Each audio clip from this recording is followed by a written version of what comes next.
5분 뚝딱철학의 김필래입니다. 어떤 주장을 할 때는 그 주장의 근거가 되는 것을 제시를 해야 됩니다. 그래야 사람들을 설득할 수 있죠. 철학적 주장을 할 때도 마찬가지이고 정치적 주장을 할 때도 마찬가지입니다. 그런데 어떤 주장을 들어보면 이게 근거가 제대로 된 건지 아닌지 헷갈릴 때가 있습니다. 사실 대부분이 헷갈리는 경우죠. 게다가 어떤 사람들은 근거도 없는 자신의 주장을 마치 근거가 있는 것처럼 보이게 만들려고 말을 굉장히 어렵게 하죠. 2500년 전 그리스 사회에서도 마찬가지였던 모양입니다. 정치가들이 광장에 나와서 온갖 미사역으로 사람들을 현혹하는데 저게 말이 되는 주장인지 말이 안 되는 주장인지 알 수가 없는 겁니다. 이에 아리스토텔레스가 열받아서 저게 헛소리인지 아닌지를 판별하는 규칙을 그냥 만들어버립니다. 그것이 바로 논리학입니다. 그래서 아리스토텔레스의 논리학을 이용하면 어떤 논증이 타당한지 부당한지를 판별할 수 있습니다. 예컨대 모든 사람은 죽는다. 소크라테스는 사람이다. 그러므로 소크라테스는 죽는다. 논증은 타당하지만 모든 사람은 죽는다. 소크라테스는 죽는다. 그러므로 소크라테스는 사람이다. 논증은 타당하지 않다는 것을 알 수 있습니다. 아리스토텔레스의 고전 논리학에 대해서는 이 영상을 참고하세요. 그런데 논증이 복잡해지면 아리스토텔레스의 논리학은 무용지물이 됩니다. 예를 들어 봅시다. 도둑이 밖에서 회사 건물로 들어왔거나 혹은 내부 직원의 소행으로 경비원이 사건에 연루되어 있다. 문이 열려 있는 경우에 한해서만 도둑은 건물 안으로 들어올 수 있다. 그러나 문이 열려 있었다면 경비원이 사건에 연루되어 있다. 그러므로 도난 사건은 경비원이 연루되어 있다. 이 논증은 타당할까요? 아니면 부당할까요? 잘 모르겠죠? 그냥 봐서는 알 수 없어요. 이런 논증이 타당한지 부당한지를 판별하는 논리학이 있습니다. 그것이 바로 명제 논리학입니다. 이 영상의 끝에서 이 논증이 타당한지 부당한지를 보여드리겠습니다. 명제 논리학이 오늘의 주제인데요. 사실 논리학을 공부하기 위해서는 펜을 들고 문제를 풀면서 연습을 해야 됩니다. 그래야 논리학에 익숙해질 수 있죠. 하지만 우리의 이 영상은 논리학을 공부하는 것이 목적이 아니라 논리학이 무엇인지 잠깐 맛을 보는 영상이니까요. 내용이 조금 어렵더라도 논리학이 무엇인지 대충 감을 잡는다는 생각으로 가벼운 마음으로 영상을 봐주셨으면 좋겠습니다. 잠시 후에 시작하겠습니다.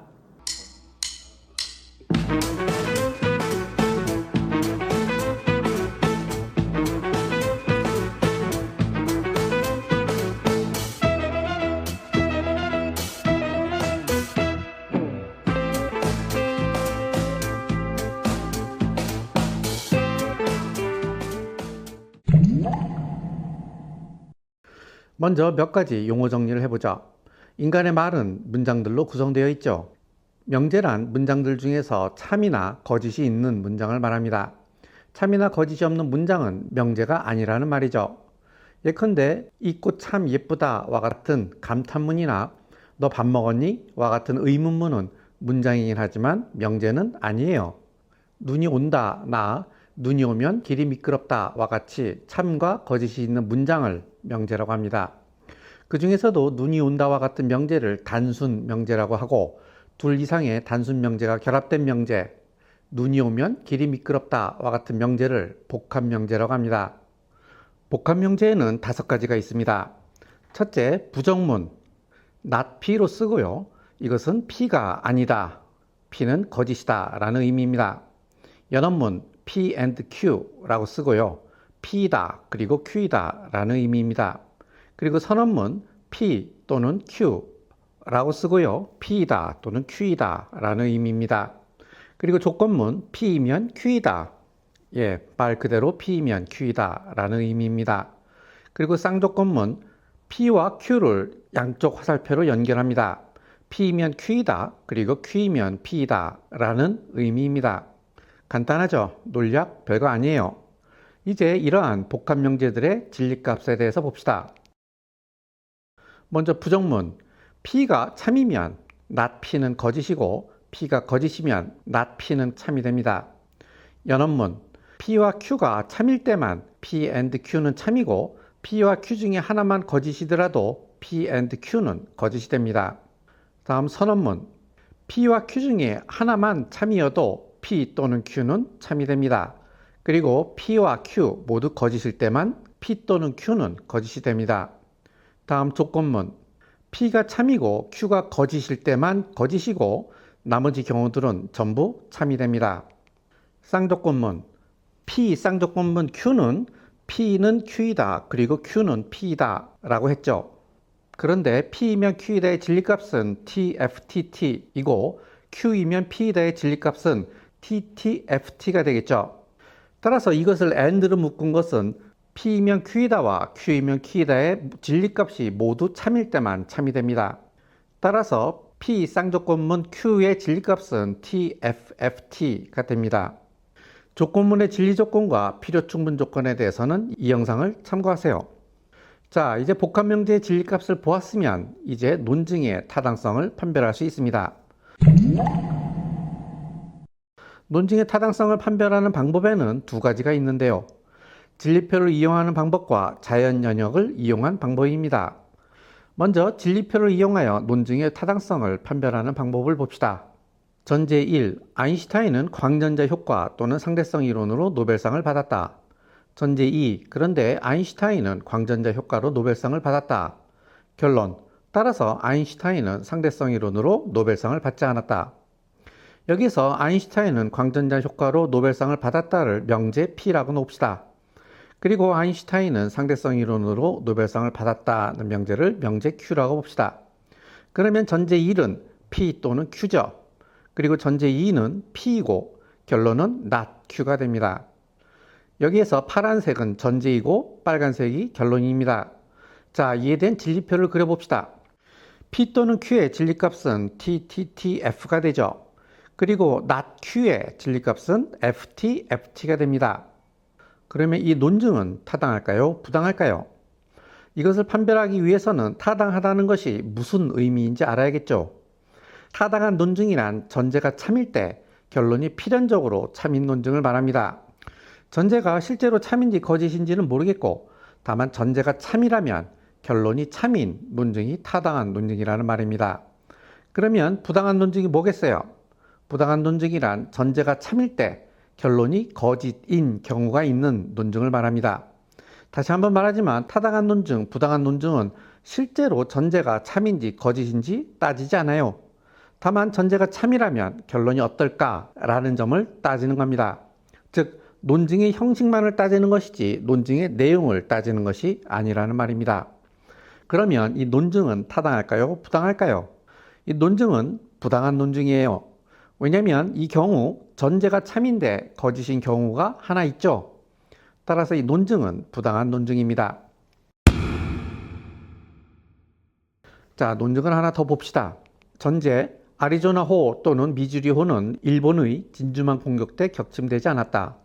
결론. 따라서 아리조나호나 미주리호가 일본의 진주만 공격 때 격침되었다는 것은 사실이 아니다. 여기에서 아리조나호가 진주만 공격 때 격침되었다는 명제를 명제 A, 미주리호가 진주만 공격 때 격침되었다는 명제를 명제 M이라고 합시다. 그러면 전제는 not A 또는 not M이 됩니다. 그리고 결론은 not 가로 열고 A 또는 M 가로 닫고가 되죠. 자, 이제 여기에 대한 진리표를 봅시다. A와 M의 진리표를 먼저 쓰고요. 그리고 not A의 진리표는 FFTT, not M의 진리표는 FTFT가 됩니다. 그리고 not A 또는 not M의 진리표는 FTTT가 되고 A 또는 M의 진리표는 TTTF가 되죠. 따라서 여기로부터 not 가로 열고 A 또는 M 가로 닫고의 진리표는 FFFT가 됩니다. 자, 여기서 이것이 전제이고 이것이 결론이죠. 그런데 2열과 3열은 전제가 참이지만 결론이 거짓입니다. 따라서 이 논증은 부당한 논증입니다. 또 다른 논증을 봅시다. 전제 1. 철수는 자격정지를 당하지 않는 한에 있어서 변호사 업무를 수행할 수 있다. 전제 2. 철수가 자격정지 상태에 있지 않다는 것은 사실이 아니다. 결론. 그러므로 철수는 변호사 업무를 수행할 수 있다. 여기에서 철수가 자격정지를 당한다라는 명제를 명제 S로 놓고요. 철수는 변호사 업무를 수행할 수 있다는 명제를 명제 L로 놓읍시다. 그러면 전제 1은 S는 not L이다가 되고요. 전제 2는 not S, 즉 그냥 S가 됩니다. 결론은 L이죠. 자, S와 L의 진리표를 이렇고요. not L의 진리표는 FT가 되겠죠. 그러면 S는 not L의 진리표는 FTT가 됩니다. 여기서 이 두 개가 전제고요. L이 결론이죠. 두 개의 전제가 모두 참인 경우는 2열밖에 없죠. 이때 결론은 거짓입니다. 따라서 이 논증은 부당한 논증이 됩니다.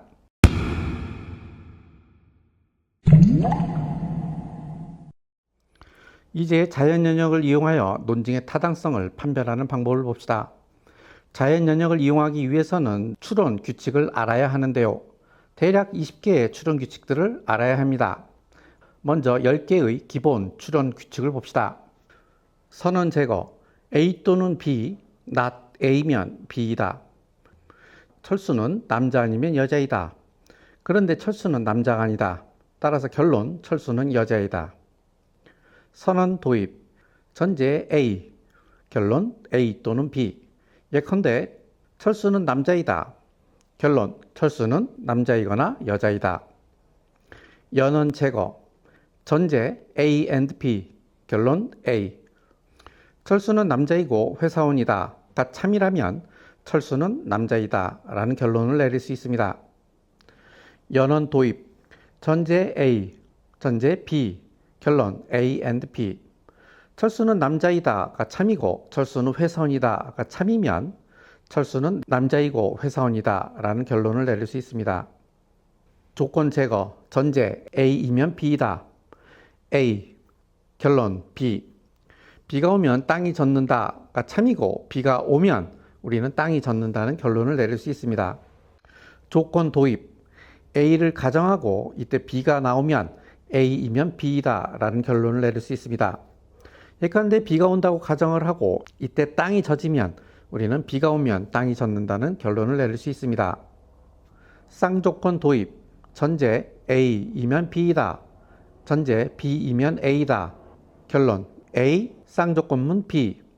봄이 오면 꽃이 피고 꽃이 피면 봄이 오면 그리고 오직 그럴 경우에만 꽃이 핀다 라는 결론을 내릴 수 있습니다. 쌍조건 제거, 전제 A, 쌍조건 B. 결론 A이면 B이다. 봄이 오면 그리고 오직 그럴 경우에만 꽃이 핀다는 것이 참이라면 봄이 오면 꽃이 핀다는 결론을 내릴 수 있습니다. 부정 제거, 전제 not A, 결론 A. 철수는 남자가 아닌 것이 아니다 라고 한다면 우리는 철수는 남자이다 라고 결론을 내릴 수 있습니다. 부정 도입, A를 가정해서 B가 나왔는데 또다시 not B가 나온다면 이때는 A가 아니라는 결론을 내릴 수 있습니다. 예컨대 철수는 남자이다 라고 가정을 했는데 철수는 군대를 간다 라는 결론과 철수가 군대를 안 간다는 결론이 나온다면 철수는 여자이다 라는 결론을 내야 됩니다. 이제 자연연역을 이용해서 논증의 타당성을 증명하도록 해봅시다. 만일 철수가 부자라면 영희는 철수의 가난 때문에 철수의 청혼을 거절한 것은 아니다. 영희가 철수의 청혼을 거절한 이유는 철수가 가난하거나 또는 성격이 나쁘기 때문이다. 그런데 철수는 부자이다. 그러므로 영희는 분명히 철수의 성격이 나빠서 청혼을 거절한 것이다. 자, 이 논증이 타당한지 부당한지를 한번 봅시다. 철수는 부자이다 라는 명제를 명제 A로 놓읍시다. 그리고 영희는 철수가 가난해서 청혼을 거절했다는 명제를 명제 B, 영희는 철수의 성격 때문에 청혼을 거절했다를 명제 C라고 놓읍시다. 첫 번째 전제는 A이면 not B다가 됩니다. 그리고 두 번째 전제는 B 또는 C, 그리고 세 번째 전제는 A가 됩니다. 그리고 결론은 C죠. 그런데 1번과 3번에서 조건이 제거가 되죠. 따라서 not B가 나오고요. 그리고 2번과 4번에서 선언을 제거할 수 있습니다. 그러면 C가 됩니다. 이것이 바로 결론이죠. 증명이 된 겁니다. 얼떨떨하죠? 하나 더 보죠. 동물은 기계에 불과하거나 또는 아픔을 느낀다. 만일 동물이 아픔을 느끼거나 영혼을 가지고 있다면 동물은 아픔을 겪지 않을 권리를 가지며 인간은 동물에게 아픔을 가해서는 안 된다. 동물이 기계에 불과하다는 것은 사실이 아니다. 결론. 그러므로 동물은 아픔을 겪지 않을 권리를 지닌다. 여기에서 동물은 기계에 불과하다는 명제를 명제 A, 동물은 아픔을 느낀다는 명제를 명제 B, 동물은 영혼을 가진다는 명제를 명제 C, 동물은 아픔을 겪지 않을 권리를 가진다는 명제 D, 인간은 동물에게 아픔을 가해서는 안 된다는 명제 E라고 합시다. 그러면 첫 번째 전제는 A 또는 B, 두 번째 전제는 B 또는 C이면 D and E가 됩니다. 그리고 세 번째 전제는 not A, 결론은 D죠. 자, 여기에서 1번과 3번에서 선언을 제거할 수 있습니다. 그래서 B가 됩니다. 그리고 4번에서 선언을 도입하면 B 또는 C가 되죠. 자, 그런데 2번과 5번 보시면 조건을 제거할 수 있죠. 이것이 바로 D and E가 됩니다. 그리고 6번에서 연언을 제거하면 D가 됩니다. 하나 더 봅시다.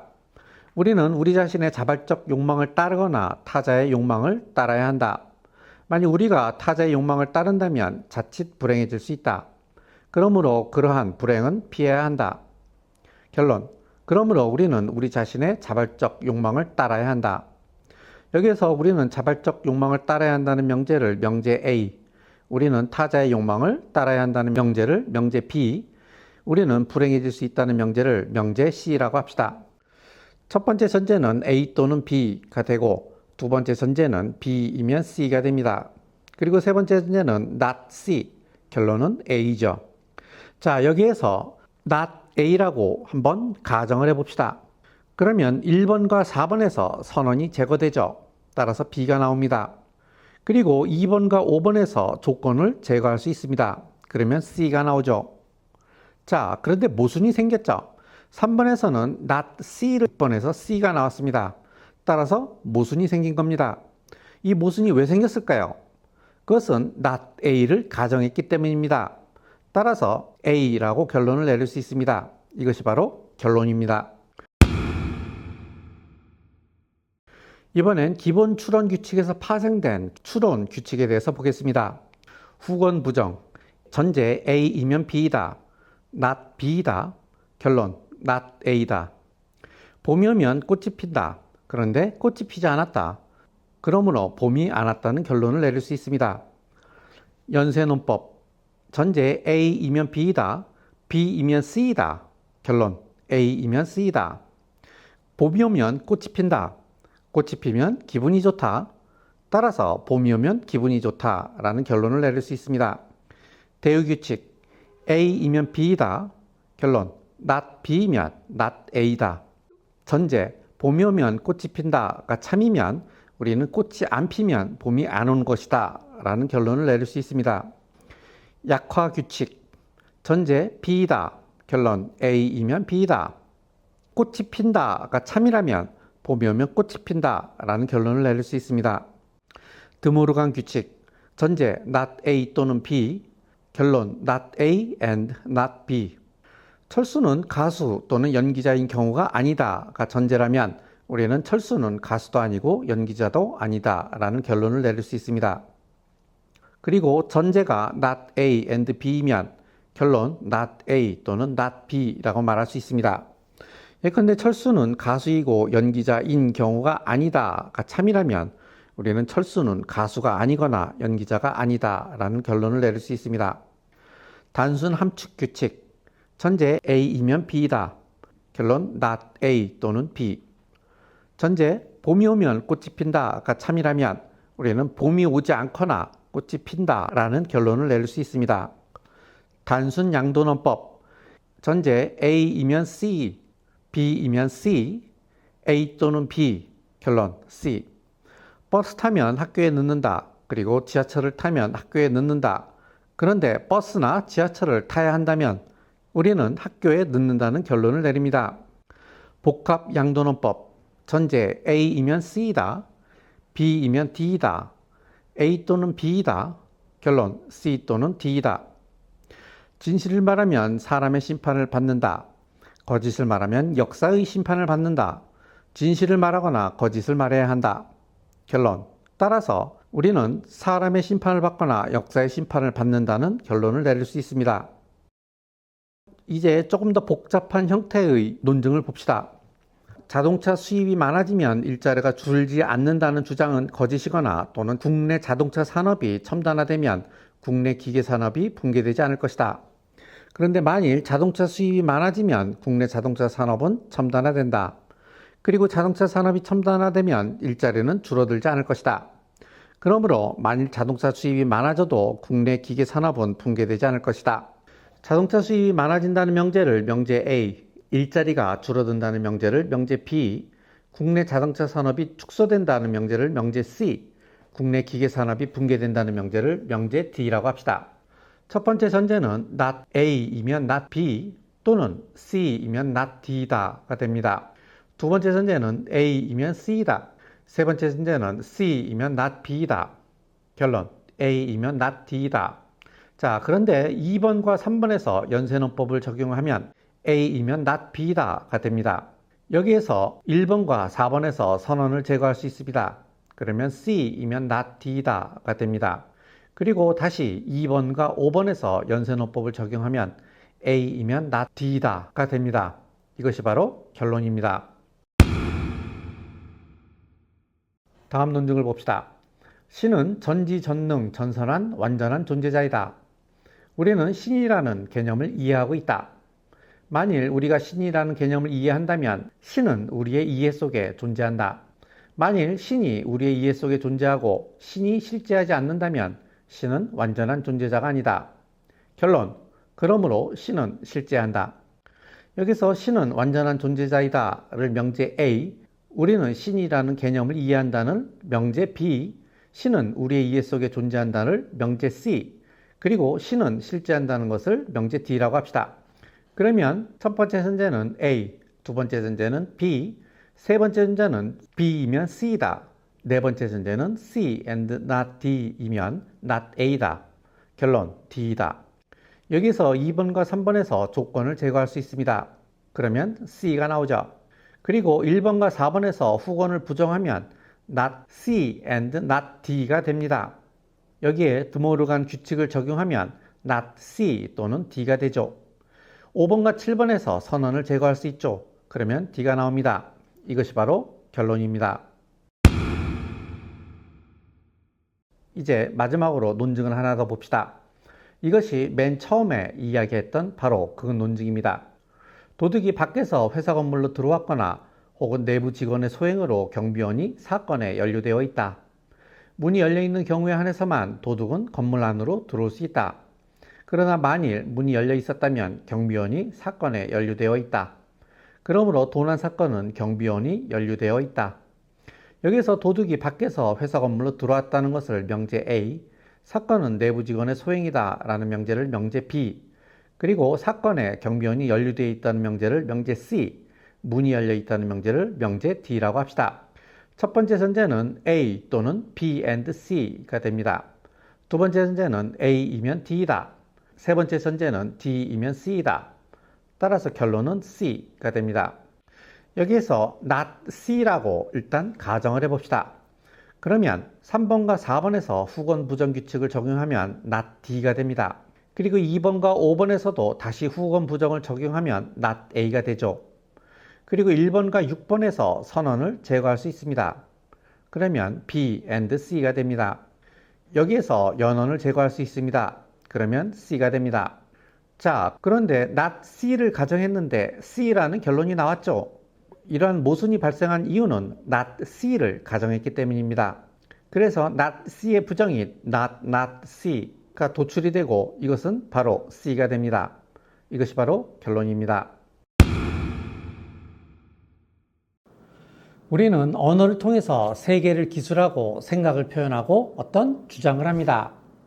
그런데 사실 우리의 언어는 사실 애매모호하죠. 그래서 어떤 사람들은 우리의 일상 언어를 이상 언어로 번역함으로써 언어의 그러한 애매모호성을 제거하려고 합니다. 그렇게 해서 나온 결과물들 중에 하나가 바로 명제논리학이죠. 하지만 사실 일상 언어가 이상 언어로 완벽하게 번역될 수는 없겠죠. 따라서 명제논리학이 논증의 타당성을 판별하는 결정적인 지표가 될 수는 없다라고 생각을 합니다. 그럼에도 불구하고 논리학은 우리에게 아주 중요합니다. 두 가지 이유를 들 수가 있는데요. 첫째, 논리학은 사람의 생각을 명료하게 만들어주기 때문입니다. 비록 우리의 언어는 불투명하나 이상 언어를 통해서 자신의 주장을 정리를 하다 보면 자신의 생각을 논리적으로 정리할 수 있는 능력이 생기기 때문입니다. 또 다른 이유는 논리학을 공부하다 보면 사기꾼들을 골라낼 수 있는 능력이 생기기 때문입니다. 아무런 근거도 없이 자신의 주장을 마치 근거가 있는 것처럼 말을 헷갈리게 하는 사기꾼들을 골라낼 수 있기 때문입니다. 그런 의미에서 오늘의 영상은 조금 딱딱했지만 여러분들에게 도움을 주었다라고 생각을 합니다. 오늘 이만 마치죠. 감사합니다.